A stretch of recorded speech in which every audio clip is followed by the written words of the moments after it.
ವಯನಾಡಿನ ಕಲ್ಲಾಡಿಯಲ್ಲಿ ಭೂಕುಸಿತದ ಸ್ಥಳದಲ್ಲಿ ರಕ್ಷಣಾ ಕಾರ್ಯಾಚರಣೆ ಮುಂದುವರೆದಿದೆ. ಎನ್ಡಿಆರ್ಎಫ್ ತಂಡದಿಂದ ಕಾರ್ಯಾಚರಣೆ ನಡೀತಾ ಇದೆ.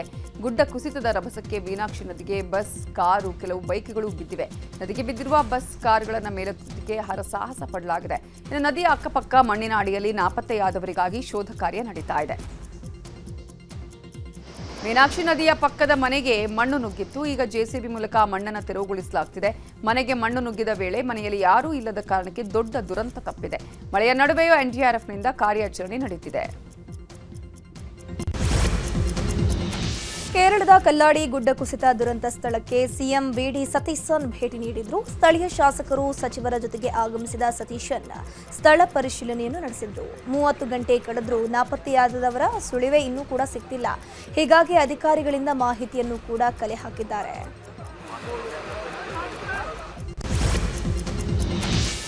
ಮಹಾರಾಷ್ಟ್ರ ಮುಂಬೈನಲ್ಲಿ ವರುಣಾರ್ಭಟ ಮುಂದುವರೆದಿದೆ. ಲೋನಾವಾಲಾ ನಗರದಲ್ಲಿ ಭೂಕುಸಿತವಾಗಿದೆ. ಭೂಕುಸಿತದಲ್ಲಿ ಸಿಲುಕಿದ 15ಕ್ಕೂ ಹೆಚ್ಚು ಜನರನ್ನು ರಕ್ಷಣೆ ಮಾಡಲಾಗಿದೆ. ಸ್ಥಳದಲ್ಲಿ ರಕ್ಷಣಾ ತಂಡ ಬೀಡು ಬಿಟ್ಟಿದ್ದು ಕಾರ್ಯಾಚರಣೆ ಮುಂದುವರೆದಿದೆ. ಹಾಗೆಯೇ ಮುಂಬೈನಲ್ಲಿ ಮಳೆಯಿಂದ ನಾನಾ ಅವಾಂತರಗಳಾಗಿವೆ. ವಾಸಾಯಿ ಪ್ರದೇಶದಲ್ಲಿ ಮಳೆಯ ನೀರು ನುಗ್ಗಿ ಪ್ರವಾಹ ಸೃಷ್ಟಿಯಾಗಿದೆ. ನೀರಲ್ಲೇ ಜನ ಓಡಾಡುವ ಪರಿಸ್ಥಿತಿ ನಿರ್ಮಾಣ ಆಗಿದ್ದು, ಇತ್ತ ಕೆಲ ರೈಲುಗಳ ಸಂಚಾರವನ್ನು ಆರಂಭ ಮಾಡಲಾಗಿದೆ.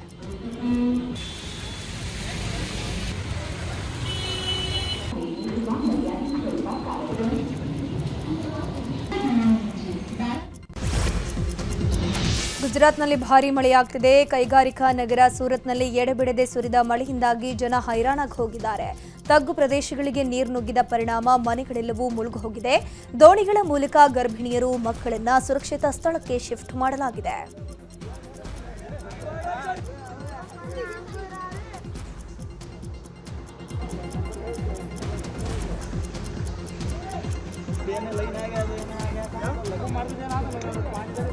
ಇತ್ತ ಉತ್ತರ ಪ್ರದೇಶದಲ್ಲೂ ಭಾರೀ ಮಳೆಯಾಗಿದೆ. ದೋ ಎಂದು ಸುರಿಯುತ್ತಿರುವಂತಹ ಮಳೆಯಿಂದ ನೋಯ್ಡಾದಲ್ಲಿ ರಸ್ತೆ ಸಂಚಾರ ಅಸ್ತವ್ಯಸ್ತವಾಗಿದೆ. ಮೊಣಕಾಲುದ್ದದ ನೀರಲ್ಲಿ ಬೈಕ್ ಸವಾರರು ಸಂಚರಿಸ್ತಾ ಇದ್ದಾರೆ. ಶಾಲಾ ಮಕ್ಕಳು ಕೂಡ ನೀರಲ್ಲಿ ಸಂಚರಿಸೋಕೆ ಪರದಾಟವನ್ನು ನಡೆಸಿದರು.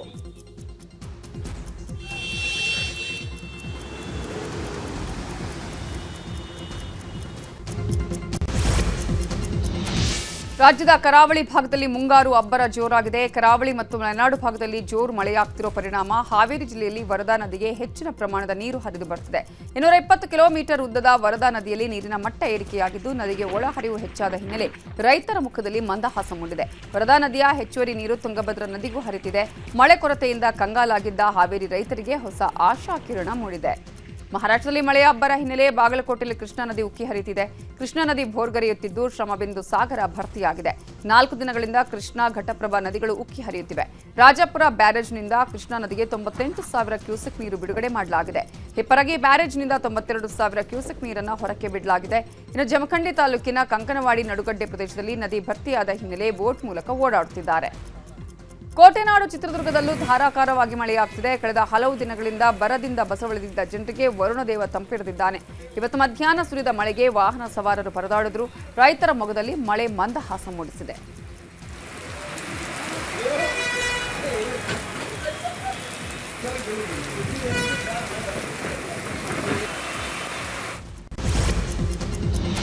ಮಹಾರಾಷ್ಟ್ರದ ಘಟ್ಟ ಪ್ರದೇಶಗಳಲ್ಲಿ ಭಾರೀ ಮಳೆ ಹಿನ್ನೆಲೆ ಕೃಷ್ಣಾ ನದಿಯ ಒಳಹರಿವು ಕ್ಷಣ ಕ್ಷಣಕ್ಕೂ ಏರಿಕೆಯಾಗುತ್ತಿದೆ.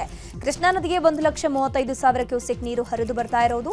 ಸದ್ಯ ಅಪಾಯದ ಮಟ್ಟದಲ್ಲಿ ಕೃಷ್ಣಾ ನದಿ ಹರಿತಾ ಇದೆ. ದೂದ್ಗಂಗಾ, ವೇದಗಂಗಾ ನದಿಗಳ ಒಳಹರಿವಿನಲ್ಲಿ ಹೆಚ್ಚಳ ಆಗಿದ್ದು, ಚಿಕ್ಕೋಡಿಯ ಕಲ್ಲೋಳದ ದತ್ತ ಮಂದಿರ ಮುಳುಗಡೆಯಾಗಿದೆ.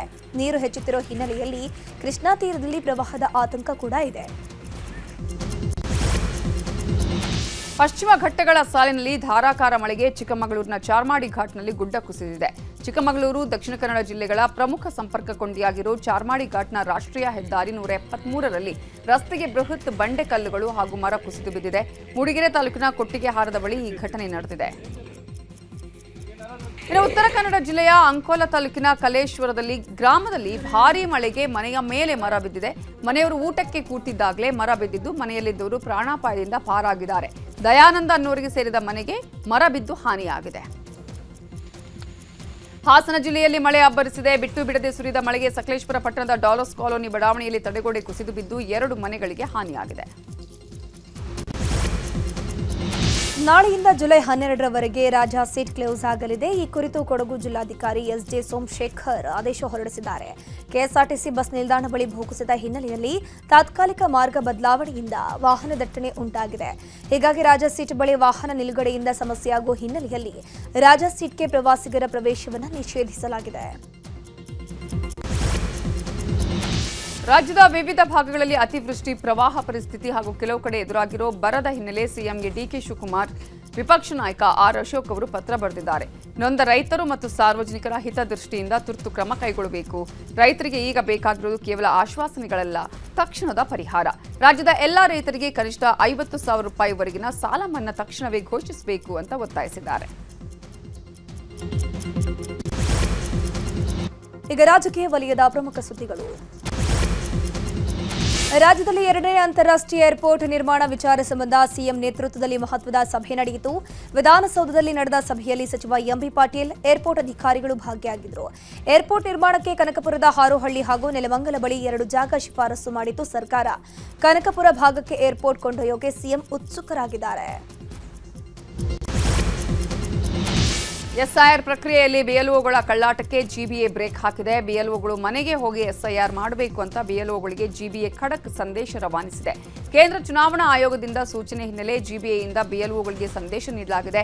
ಅರ್ಜಿ ಪಡೆಯಲು ಮತದಾರರು ಇಲ್ಲದಿದ್ದರೆ ಮಹಜರು ಮಾಡಬೇಕು, ವಿಡಿಯೋ ಫೋಟೋ ಸಹಿತ ಮಹಜರು ಮಾಡಬೇಕು ಅಂತ ಬಿಎಲ್ಒಗಳಿಗೆ ಜಿಬಿಎ ಸೂಚನೆ ಕೊಟ್ಟಿದೆ. ಈ ಮೂಲಕ ಮಸೀದಿ, ದೇಗುಲ, ಮಂಟಪದಲ್ಲಿ ಎಸ್ಐಆರ್ ಅರ್ಜಿ ಹಂಚಿಕೆಗೆ ಚುನಾವಣಾ ಆಯೋಗ ಬ್ರೇಕ್ ಹಾಕಿದೆ.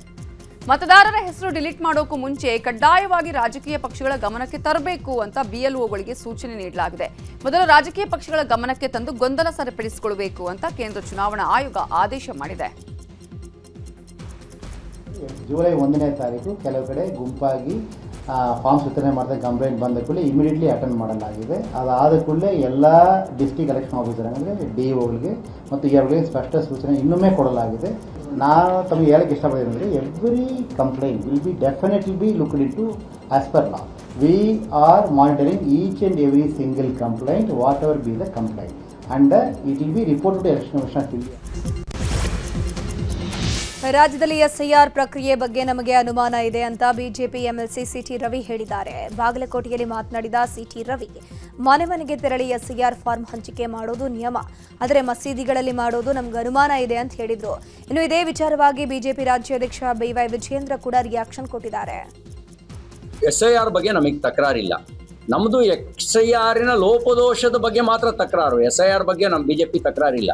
ಲೋಪದೋಷ ಏನೇನಿದೆ ನೋಡಿ, ಮನೆ ಮನೆಗೆ ಹೋಗಿ ಫಾರಂ ವಿತರಣೆ ಮಾಡಬೇಕು ಅನ್ನೋದು ನಿಯಮದಲ್ಲಿರೋದು. ಮಸೀದಿಗಳಲ್ಲಿ ಸಾರ್ವಜನಿಕ ರೂಪದಲ್ಲಿ ಹಂಚಿಕೆ ಮಾಡಿ ಅಂತ ಆ ನಿಯಮದಲ್ಲಿ ಇಲ್ಲ. ನೀವು ನಿಯಮ ಉಲ್ಲಂಘನೆ ಮಾಡಿ ಶಾದಿ ಮಾಲ್ಗಳನ್ನು, ಮಸೀದಿಗಳನ್ನು ಈ ಎಸ್ಐಆರ್ನ ಮಾಡೋದಕ್ಕೆ ಸಾಮೂಹಿಕವಾದ ರೂಪದಲ್ಲಿ ಬಲ್ಕ್ ವಿತರಣೆ ಮಾಡ್ತಿರ್ತಕ್ಕಂಥದ್ದು ನಮಗೆಲ್ಲೋ ಅನುಮಾನವನ್ನ ಹುಟ್ಟಿಸ್ತಾ ಇದೆ.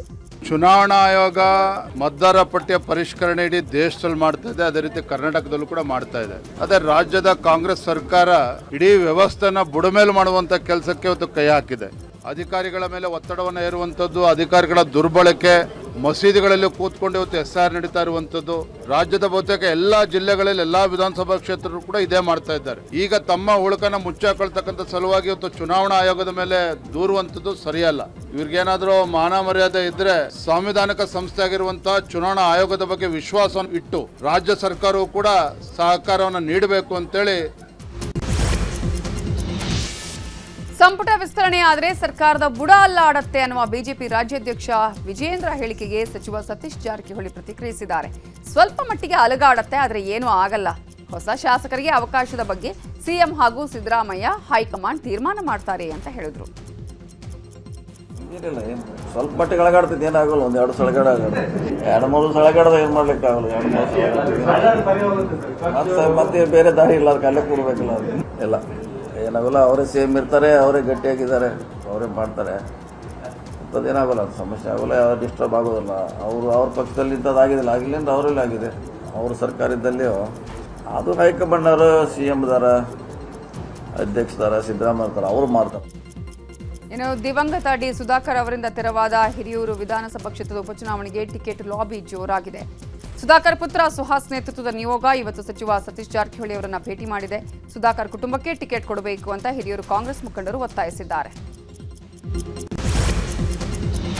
ಆರ್ಎಸ್ಎಸ್ ನೋಂದಣಿಯ ತೀವ್ರ ಚರ್ಚೆ ಹಿನ್ನೆಲೆಯಲ್ಲಿ ಬೆಳಗಾವಿಯಲ್ಲಿ ಆರ್ಎಸ್ಎಸ್ ರಾಷ್ಟ್ರೀಯ ಪ್ರಚಾರಕರ ಬೈಠಕ್ ಆಯೋಜನೆ ಮಾಡಲಾಗಿದೆ. ಆರ್ಎಸ್ಎಸ್ ಸರಸಂಘ ಚಾಲಕ ಮೋಹನ್ ಭಾಗವತ್ ನೇತೃತ್ವದಲ್ಲಿ 3 ದಿನಗಳ ಕಾಲ ಸಂಘದ ಪ್ರಮುಖ ಪ್ರಚಾರಕರ ಸಭೆ ನಡೆಯಲಿದೆ. ನಾಳೆಯಿಂದ 11ರವರೆಗೆ ಪ್ರಚಾರಕರ ಬೈಠಕ್ ನಡೆಯಲಿದೆ. ಬೆಳಗಾವಿಯಲ್ಲಿನ ಆರ್ಎಸ್ಎಸ್ ಕಾರ್ಯಕ್ರಮದ ಬಗ್ಗೆ ಗೃಹ ಸಚಿವ ಪ್ರಿಯಾಂಕ್ ಖರ್ಗೆ ಪ್ರತಿಕ್ರಿಯಿಸಿದ್ದಾರೆ. ಖಾಸಗಿ ಕಾರ್ಯಕ್ರಮಕ್ಕೆ ನಮ್ಮ ಅನುಮತಿ ಬೇಕಾಗಿಲ್ಲ, ಬೀದಿಗಿಳಿದ್ರೆ ಅನುಮತಿ ಬೇಕಾಗುತ್ತೆ, ದೊಡ್ಡ ಮೆರವಣಿಗೆ ಮಾಡಬೇಕಾದ್ರೆ ಅನುಮತಿ ಬೇಕಲ್ವಾ ಅಂತ ಹೇಳಿದ್ರು. ಯಾವ ರೀತಿ ಪ್ರೈವೇಟ್ ಫಂಕ್ಷನ್ಗೆ ನಮ್ಮ ಅನುಮತಿ ಬೇಕಾಗಿಲ್ಲ, ಬೀದಿಗಿಳಿದ್ರೆ ಅನುಮತಿ ಬೇಕಾಗ್ತದೆ. ನಾನೇ ಖುದ್ದಾಗಿ ಡೆಲ್ಲಿಗೆ ಹೋಗಿ ಚುನಾವಣೆ ಆಯೋಗಕ್ಕೆ ಸಮಯ ಕೇಳಿದ್ದೆ, ಕೊಟ್ಟಿಲ್ಲ.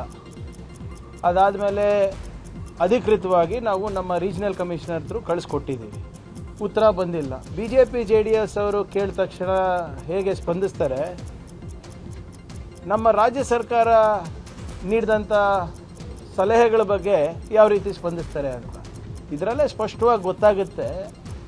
ಚುನಾವಣೆ ಆಯೋಗ, ಕೇಂದ್ರ ಸರ್ಕಾರ. ಆರ್ಎಸ್ಎಸ್ ಪಥಸಂಚಲನಕ್ಕೆ ಅನುಮತಿ ಕಡ್ಡಾಯ ಅನ್ನುವ ಗೃಹ ಸಚಿವ ಪ್ರಿಯಾಂಕ್ ಖರ್ಗೆ ಅವರ ಹೇಳಿಕೆಗೆ ಬಿಜೆಪಿ ಎಂಎಲ್ಸಿ ಸಿಟಿ ರವಿ ಕಿಡಿಕಾರಿದ್ದಾರೆ.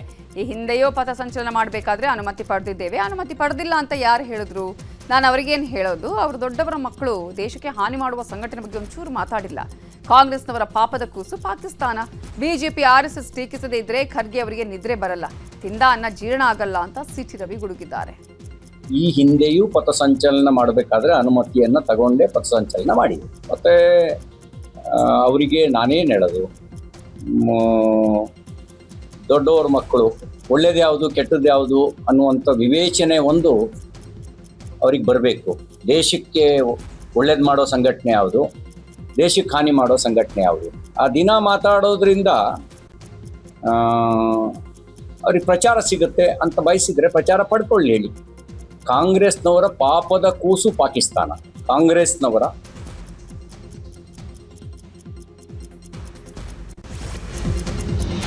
ಈಗ ರಾಜ್ಯದ ಪ್ರಮುಖ ಸುದ್ದಿಗಳನ್ನು ಕ್ವಿಕ್ ಆಗಿ ನೋಡ್ತಾ ಹೋಗೋಣ. ಫುಟ್ಪಾತ್ ಒತ್ತುವರಿ ತೆರವು ಕಾರ್ಯಾಚರಣೆ ವಿರೋಧಿಸಿ ಬೆಂಗಳೂರಲ್ಲಿ ನಡೆದ ಬೀದಿ ಬದಿ ವ್ಯಾಪಾರಿಗಳ ಪ್ರತಿಭಟನೆ ಮುಕ್ತಾಯ ಆಗಿದೆ. ಬೀದಿ ಬದಿ ವ್ಯಾಪಾರಿಗಳನ್ನು ಕರೆದು ಜಿಬಿಎ ಮುಖ್ಯ ಆಯುಕ್ತರಾದ ಮಹೇಶ್ವರ್ ರಾವ್ ಮನವೊಲಿಸುವಲ್ಲಿ ಯಶಸ್ವಿಯಾಗಿದ್ದಾರೆ. ನಾಳೆಯಿಂದ ಒತ್ತುವರಿ ಸ್ಥಗಿತ ಮಾಡುತ್ತೇವೆ ಅನ್ನುವ ಮೌಖಿಕ ಭರವಸೆ ಕೊಟ್ಟರು. ಈ ಹಿನ್ನೆಲೆ ಹೋರಾಟವನ್ನು ಸದ್ಯಕ್ಕೆ ಸ್ಥಗಿತ ಮಾಡಲಾಗಿದೆ. ಬೆಂಗಳೂರು ಹೊರವಲಯದ ಬನ್ನೇರುಘಟ್ಟ ಝೂನಲ್ಲಿ ಸಾಕಾನೆ ರೀಠಾಳ ಮರಿ ಆನೆಯ ಹುಟ್ಟುಹಬ್ಬವನ್ನು ಆಚರಿಸಲಾಗಿದೆ. ಝೂ ಅಧಿಕಾರಿಗಳು ಮತ್ತು ಸಿಬ್ಬಂದಿಗಳಿಂದ 2ನೇ ವರ್ಷದ ಬರ್ತ್ಡೇ ಸೆಲೆಬ್ರೇಟ್ ಮಾಡಲಾಯಿತು.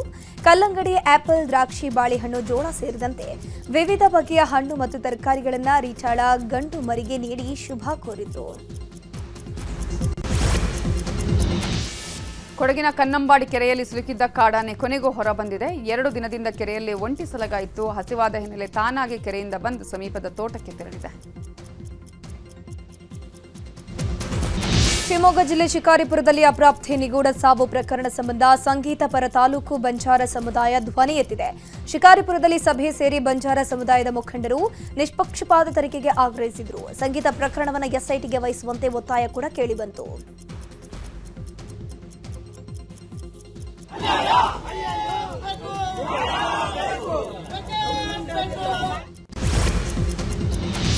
ಪುತ್ತೂರಿನಲ್ಲಿ ಕರ್ನಾಟಕ ಕನಿಷ್ಠ ವೇತನ ಸಲಹಾ ಸಮಿತಿಯ ಅಧ್ಯಕ್ಷ ಟಿಎಂ ಶಾಹಿದ್ ವಿರುದ್ಧ ವಂಚನೆಯ ಆರೋಪ ಕೇಳಿಬಂದಿದೆ. ಇವತ್ತು ಸುದ್ದಿಗೋಷ್ಠಿ ನಡೆಸಿದ ಶಾಹಿದ್ನಿಂದ ತಲಾಕ್ ಪಡೆದಿದ್ದ ಪತ್ನಿ ಶಮಾ ಶಾಹಿದ್ ನನ್ನ ಪವರ್ ದುರುಪಯೋಗಪಡಿಸಿಕೊಂಡು ಕಟ್ಟಡದ ಮೇಲೆ ಸಾಲ ಪಡೆದಿದ್ದಾರೆ. ಸಾಲ ಕಟ್ಟದೆ ಬ್ಯಾಂಕ್ನವರು ಜಪ್ತಿಗೆ ಬಂದಾಗ ಸಾಲ ಪಡೆದ ವಿಚಾರ ನನ್ನ ಗಮನಕ್ಕೆ ಬಂದಿದೆ.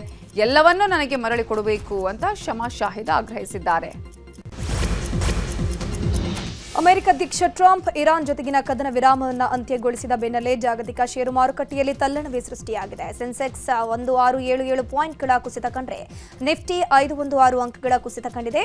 ಬಿಎಸ್ಇ ಸೆನ್ಸೆಕ್ಸ್ 77,816ರ ಭಾರಿ ಕುಸಿತವಾಗಿದ್ದು ಹೂಡಿಕೆದಾರರು ಕಂಗಾಲಾಗಿ ಹೋಗಿದ್ದಾರೆ. ಇದೀಗ ಅಂತಾರಾಷ್ಟ್ರೀಯ ಮಟ್ಟದಲ್ಲಿ ಏನಾಗ್ತಾ ಇದೆ ಅನ್ನೋದನ್ನು ನೋಡೋಣ. ವಿದೇಶ ಸುದ್ದಿಯಲ್ಲಿ ನಾಳೆ ಟೆಹರಾನ್ನಲ್ಲಿ ಖಮೇನಿ ಅಂತ್ಯ ಸಂಸ್ಕಾರ ನಡೆಯಲಿದ್ದು, ಹೀಗಾಗಿ ಸಿದ್ಧತೆಗಳನ್ನು ಮಾಡಿಕೊಳ್ಳಲಾಗಿದೆ. ಅಂತಿಮ ವಿಧಿವಿಧಾನದಲ್ಲಿ ಅಲಿಪುರದ 100 ಜನ ಭಾಗಿಯಾಗಲಿದ್ದು, ಖಮೇನಿಯ ಶವಪೆಟ್ಟಿಗೆಯನ್ನ ಇರಾಕ್ನಲ್ಲಿರೋ ಇಮಾಮ್ ಅಲಿಯ ದೇಗುಲಕ್ಕೆ ಕೊಂಡೊಯ್ಯಲಾಗುತ್ತೆ. ಅಂತಿಮ ಯಾತ್ರೆ ವೇಳೆ ಶೋಕ ಮಡುಗಟ್ಟಿದೆ. ಮಧ್ಯಪ್ರಾಚ್ಯದಲ್ಲಿ ಮತ್ತೆ ಯುದ್ಧದ ವಾತಾವರಣ ನಿರ್ಮಾಣ ಆಗಿದೆ. ಹಾರ್ಮುಜ್ ದಾಳಿಗೆ ಪ್ರತೀಕಾರವಾಗಿ ಇರಾನ್ ಮೇಲೆ ಅಮೆರಿಕ ಭೀಕರ ಏರ್ ಸ್ಟ್ರೈಕ್ ನಡೆಸಿದೆ. ಈ ಬಾರಿ ಇರಾನ್ ಒಳಗಿರುವ ಕನಿಷ್ಠ 80ಕ್ಕೂ ಹೆಚ್ಚು ಆಯಕಟ್ಟಿನ ಮಿಲಿಟರಿ ತಾಣಗಳನ್ನು ಗುರಿಯಾಗಿಸಿ ದಾಳಿ ನಡೆಸಲಾಗ್ತಾ ಇದೆ. ಇದು ಕಳೆದ ಜೂನ್ನಲ್ಲಿ ನಡೆದ ದಾಳಿಗಿಂತ 8 ಪಟ್ಟು ಹೆಚ್ಚು ತೀವ್ರ ಮತ್ತು ದೊಡ್ಡದಾಗಿದೆ ಅಂತ ಅಮೆರಿಕದ ಹಿರಿಯ ರಕ್ಷಣಾಧಿಕಾರಿಗಳು ತಿಳಿಸಿದ್ದಾರೆ.